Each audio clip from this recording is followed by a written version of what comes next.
আসসালামু আলাইকুম ওয়া রাহমাতুল্লাহ। ঋণ থাকলে কোরবানি দেয়া যাবে কি? ঋণগ্রস্ত কিন্তু নেশাব পরিমাণ সম্পদের মালিক। ঋণ থাকার কারণে তার কোরবানির হুকুম কি হবে? সে কি কোরবানি দিতে পারবে? এ ব্যাপারে ইসলামের দিক নির্দেশনায় বা কি? নেশাব পরিমাণ সম্পদের মালিক যদি ঋণগ্রস্ত হয় তবে তার কোরবানি দেয়া আবশ্যক কিনা তা নির্ভর করে ওই ব্যক্তির অবস্থার উপর। তখন প্রশ্ন জাগে, ঋণের পরিমাণ কত?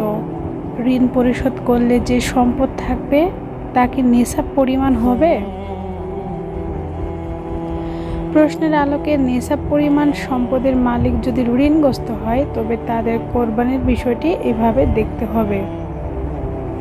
নাম্বার 1, ঋণগ্রস্ত ব্যক্তি যদি ঋণ পরিশোধ করার পর কোরবানির সময়ে তার নেশাব পরিমাণ সম্পদ না থাকে তবে ওই ঋণগ্রস্ত ব্যক্তির জন্য কোরবানি আবশ্যক নয়। নাম্বার 2, আর যদি ঋণ পরিশোধ করার পরও কোরবানির সময়ে সাময়িক ঋণগ্রস্ত ব্যক্তির নেশাব পরিমাণ সম্পদ থাকে তবে ওই ঋণগ্রস্ত ব্যক্তির জন্য কোরবানি আবশ্যক।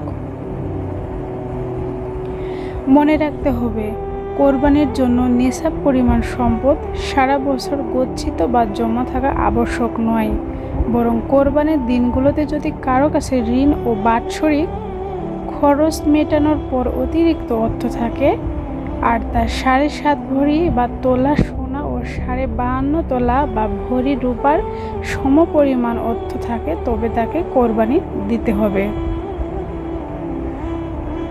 বর্তমান সময়ে সোনা রূপার মূল্য অনুযায়ী কারো কাছে যদি সর্বনিম্ন 50,000 টাকাও থাকে তবে তাকে রূপার নিসাব পরিমাণ অর্থের বিধান অনুযায়ী কোরবানি দিতে হবে।